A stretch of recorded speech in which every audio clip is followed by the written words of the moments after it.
దివ్య అనుభవాన్ని మనకిప్పుడు వి రంగారావు గారు వినిపిస్తారు. స్ఫూర్తివం రంగారావు గారు వేదిక మీదకి వచ్చి మీ అనుభవాన్ని తెలియజేయవలసిందిగా కోరుచున్నాను.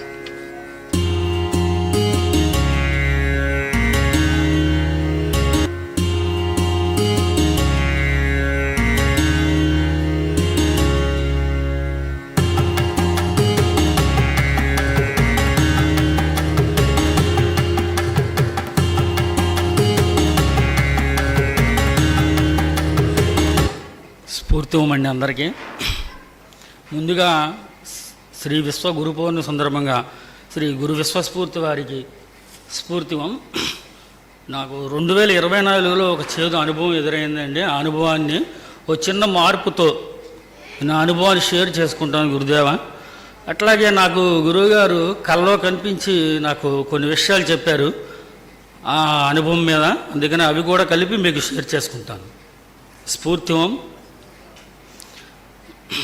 2024 నాకు ఒక చేదు అనుభవం ఎదురైందండి. నేను జనరల్గా అందరూ చెప్తారు కదా,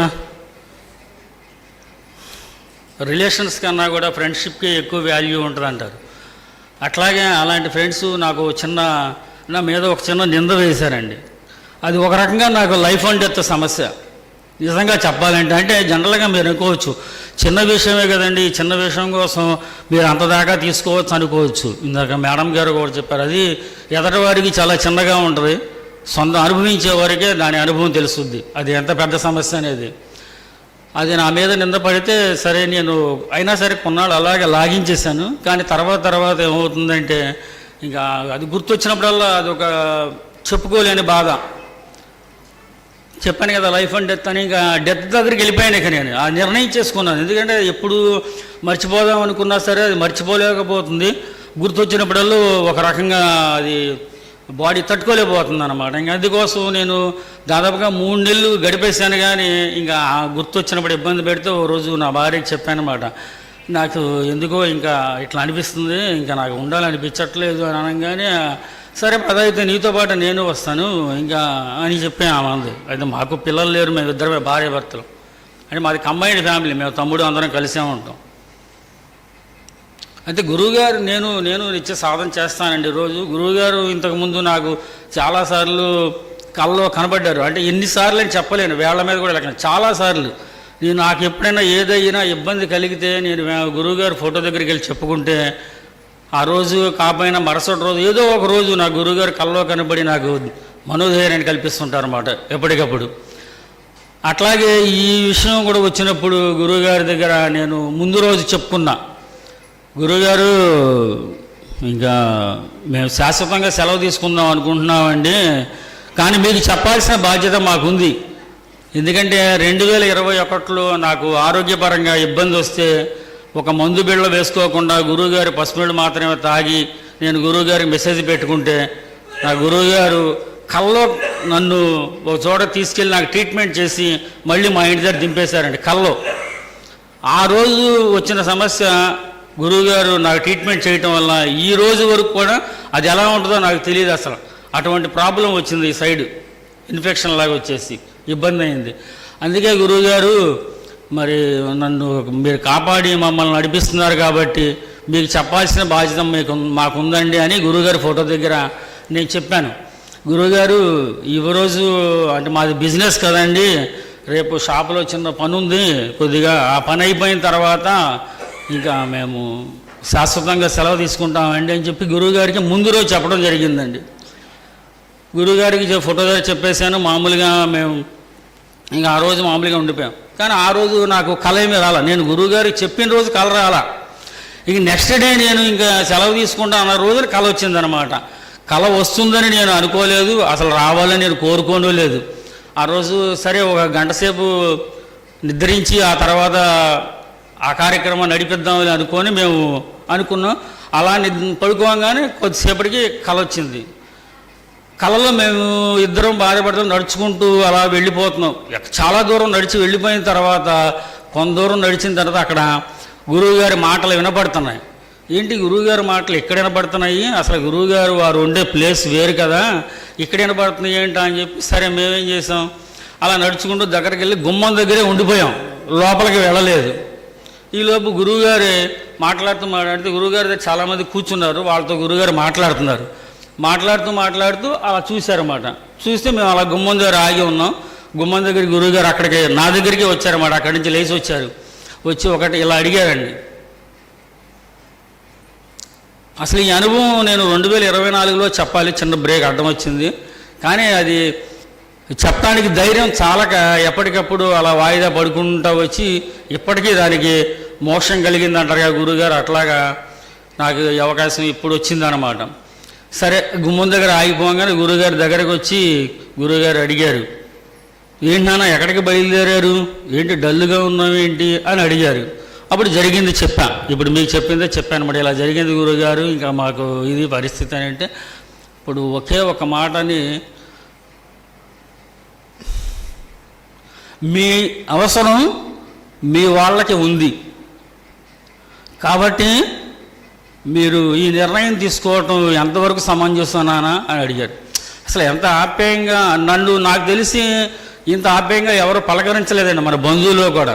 కానీ గురువుగారు, మీ అవసరం మీ వాళ్ళకి ఉంది, మీరు ఎక్కడికి వెళ్ళిపోతారు నాన్న, ఇది ఈ నిర్ణయం తీసుకోవటం ఎంతవరకు సమంజసం అని గురువుగారు అలా అన్నారన్నమాట.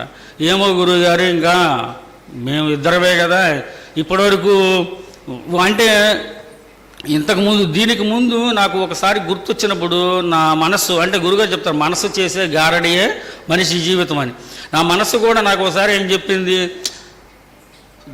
అంటే 2024 నాటికి నా వయసు 57, దాంట్లో బాల్యం వయసు 10 ఏళ్ళు తీసేసిన 47 సంవత్సరాలు నువ్వేం సాధించావురా, ఇంకా ఇంకేం సాధిస్తావు నువ్వు ఈ కొన్నాళ్లలో, ఇప్పటికే నీ మీద నిందబడింది అంటున్నావు కదా, ఇంకా ముందు ఇంకా నిందలు పడతా ఉంటాయి, ఇక నీ జీవితం వేస్ట్ ఎందుకు, నువ్వు సెలవు తీసుకోవడం బెటర్ అని నా మనసు నేను సింగిల్గా ఉన్నప్పుడు నాకు చెప్పింది అనమాట. అది తప్పో ఒప్పో తర్వాత సంగతి, కానీ అది ఆలోచిస్తే అదే కరెక్ట్ అనిపించింది. అందుకోసం ఆ నిర్ణయం తీసుకోవడంలో గురువుగారు అక్కడ కనబడి నాకు అలా చెప్పారన్నమాట.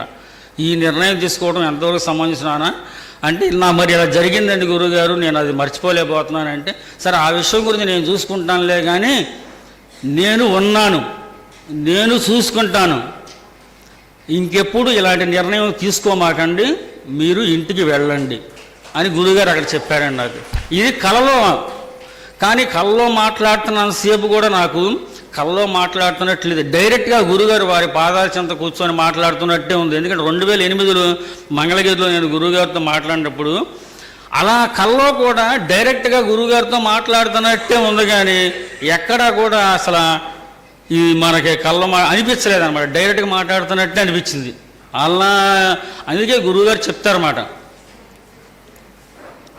ఏదైనా సరే స్వ అనుభవం పొందాలి, అప్పుడే దానిలో ఉన్న మాధుర్యం తెలుస్తుంది. ఇలా మేడం గారు చెప్పారు, ఒక తీపి వస్తువు ఎవరైనా తిన్నారనుకో అది తిన్నవాళ్ళకే తెలుస్తుంది. అంటే ఇప్పుడు నేను తిన్నాననుకోండి, మీరు నన్ను అడుగుతారు ఎలా ఉందంటే బాగుంది, తీగా ఉంది, అంతవరకే నేను చెప్పగలను, కానీ ఇంకా అంతగా అది అనుభవించే వాళ్ళకి మాత్రమే తెలుస్తుంది అని గురువుగారు ఒక స్పీచ్లో కూడా చెప్పారన్నమాట. ఎవరైతే స్వ అనుభవం పొందుతారో వాళ్ళకే ఆ అనుభూతి అనేది కలుగుతుంది అంటారు. నేను అలా స్వ అనుభవం పొందాను, ఈరోజు కూడా పొందుతూనే ఉన్నానండి. ఏసీ ఎక్కువగా నోరు ఆరిపోదు, ఎందుకు ఇక్కడ ఏదో సంథింగ్ తేడా ఉంది ఇక్కడ. అలా స్వ అనుభవం పొందాను, నేను పొందుతున్నాను కూడా ఈరోజు కూడా. ఎందుకంటే నేను ధ్యానం చేసినప్పుడు చాలాసార్లు నేను గురువుగారిని ధ్యానంలో నేను చూడటం జరిగింది.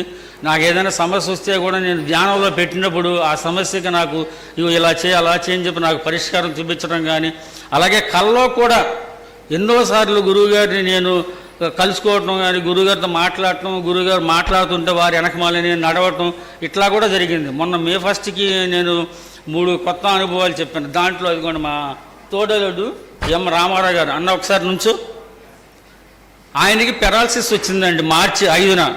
మార్చి 3న పెరాలసిస్ వస్తే గురువుగారి దగ్గరికి మేము వెళ్ళి మొన్న నేను పుట్టినరోజు కూడా గురువుగారి పుట్టినరోజు కార్యక్రమంలో కూడా చెప్పాను నేను, ఇట్లాగా పెరాలసిస్ వస్తే ఈయనకి 3వ తారీఖు డాక్టర్లు 10 రోజులు ఉండాలి హాస్పిటల్లో అంటే, మేము గురువుగారు ఫోటో దగ్గర చెప్పుకున్నాం, గురువుగారు అక్కడ లేడీస్ ఉండాలంటే కష్టం అండి ఆయన దగ్గర అంటే, 24 గంటలు కాకముందే గురువుగారు డిశ్చార్జ్ చేయించారండి హాస్పిటల్ నుంచి బయటికి. ఇంటికి వచ్చేసి ఇప్పుడు ఆయన ఇంటి 2 మందులు వాడుకుంటున్నారు అనమాట. Thank you sir. అట్లాగే మా గురుపీఠానికి కూడా ఓ ప్రత్యేకత ఉందని కూడా చెప్తానండి. అదేంటంటే గురుపీఠాలు పెట్టిన కొత్తలో ఆ రోజు 5 రోజులు ప్రస్థాన సాధన వచ్చింది.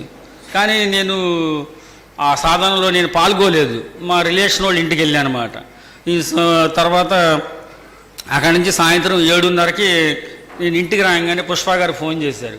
ఫోన్ చేసి ఏంటంటే రంగారావు గారు ప్రస్థాన సాధన పెట్టలేదు, గురువుగారు చెప్పి చాలా బాధపడ్డారండి మీ గురించి అనగానే నాకు ఏడుపు వచ్చింది. ఇదేంటి గురువుగారు ఏమన్నారండి అన్న. రంగారావు గారికి గురువు మీద గురి లేదేమో, ప్రస్థాన సాధన పెట్టలేదు అని చెప్పి అన్నారండి, గురువుగారు బాధపడ్డారు అనగానే అప్పుడు టైం సాయంత్రం రాత్రి 7:30 అయింది. వెంటనే బయటికి వెళ్ళి వచ్చాం కదా, గబగబా స్నానం చేసేసి గురువుగారి ఫోటో దగ్గర చాపేసుకొని కూర్చొని, గురువుగారు నన్ను క్షమించండి, ఇంకెప్పుడు అలా చేయను, ఈసారికి మాత్రం నన్ను మీరు ఎలాగైనా క్షమించాలి గురువుగారు, అసలు మీ ఆశీస్సులు లేకుండా నేను ఈ భూమి మీద జీవించలేను, ఈ రోజు వరకు కూడా నేను జీవిస్తున్నానంటే మీ ఆశీస్సులే, కాబట్టి నన్ను క్షమించండి గురుగారు, ఇంకోసారి ఎప్పుడు అవకాశం వచ్చినా నేను సద్వినియోగం చేసుకుంటానండి, ఏదైనా ఇంట్లో ఆటంకాలు వస్తే తప్ప ఇంక దేనికి కూడా నేను అవకాశాన్ని సద్వినియోగం చేసుకుంటాను గురుగారు, నేను అసలు నన్ను క్షమించండి, ఈరోజు మొదటి రోజు నేను చేయలే పని కూడా మిగతా 4 రోజులైనా నేను చేసుకుంటాను గురువుగారు అని చెప్పి మా ఇంట్లోనే కూర్చొని నేను ఫోటో ముందు కూర్చొని నేను గురువుగారిని బాధపడతా అడుగుతూ ఉంటే మళ్ళీ 8:40కి మళ్ళీ పుష్ప గారు ఫోన్ చేశారు.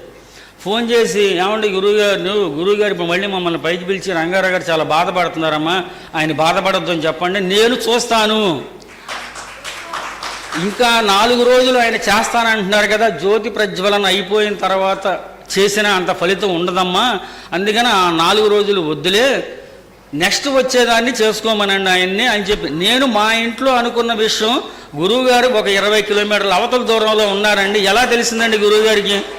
అదే గురువుగారి ప్రత్యేకత, దట్ ఈజ్ విశ్వస్ఫూర్తి. ఎందుకంటే గురువుగారు చాలా ప్రోగ్రామ్స్లో చెప్తారు, నేను శక్తి రూపంలో ఉన్నాను, మనిషి రూపంలో భూమి మీదకి వచ్చాను, మానవ మాత్రుడు అనేవాడు నా స్థాయికి రాలేడు, కాబట్టి నేను అందుకే మీ స్థాయికి వచ్చి ఈ విధానంలో మీకు చెప్తున్నాను, మీరు ఎవరైతే ఈ ఆసన ప్రాణాయామ ధ్యానం నిత్యం సాధన చేస్తారో వాళ్ళు ఎప్పుడూ ఆరోగ్యంగా ఉంటారు, వాళ్ళని నేను ఎప్పుడూ చూస్తూ ఉంటాను, అందుకే నేను ఈ విధానం చెప్పడం కోసమే నేను మనిషి రూపంలో భూమి మీదకి వచ్చాను అని చెప్తారు గురువుగారు.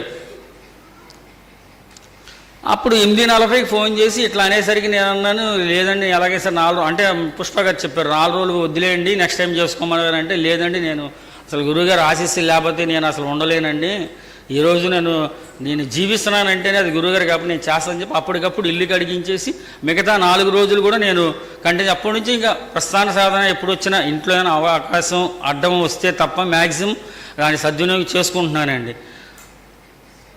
స్ఫూర్తం తర్వాత ఇప్పుడు గురుపీఠంలో ప్రత్యేకత చెప్పాను కదా, ఇప్పుడు మొన్న నేను మే 1కి 3 అనుభవాలు చెప్పాను అక్కడ పెనుగంచిప్రోలులో, ఒకటి మా తోడులది, ఇంకొకటి మా సిస్టర్ది, ఇంకోటి మా వైఫ్ది.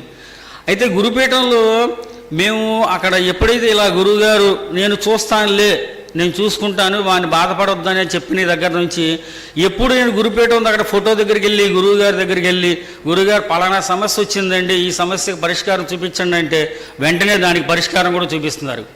అట్లా ఇలా మీరు చెప్పినట్టుగా గురుగారు 2009 ఉగాదిలో కూడా చెప్పారు ఆ మాట, నా ఫోటో దగ్గరికి వెళ్ళి మీరు 3 సార్లు మూలమంత్రం చదవండి, మనసు పెట్టి మనస్ఫూర్తిగా మీరు కానీ మూలమంత్రం చదివితే నేను వెంటనే మీకు దానికి రిజల్ట్ చూపిస్తాను, చిన్నదైతే వెంటనే పరిష్కారం చూపిస్తాను, పెద్దదైతే దానికి మార్గం చూపిస్తాను అని చెప్తారు మన గురువుగారు. అదొకటి, అది కూడా చాలా గ్రేట్. ఇంకోటి చెప్తాం అనుకున్నాను, స్ఫూర్తమండి.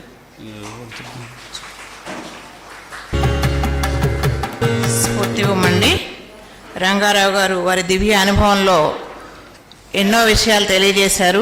గురుదేవుల వారితో వారికి ఉన్న అనుబంధం, గురుదేవుల వారు వారిని ఎలా రక్షిస్తున్నారు, ఏ సమయంలో ఎలాంటి మార్గనిర్దేశం చేస్తున్నారు అనే దాన్ని చక్కగా వివరించారు.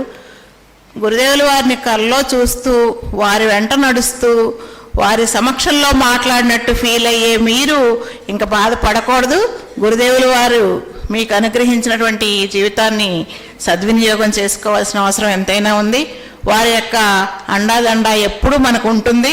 కాబట్టి స్ఫూర్తి కుటుంబ సభ్యులుగా మనం ఎప్పుడూ కూడా మన జీవితంలో నిరాశ పడకూడదు, ముందుకు సాగడమే మన పని. స్ఫూర్తివం రంగారావు గారు.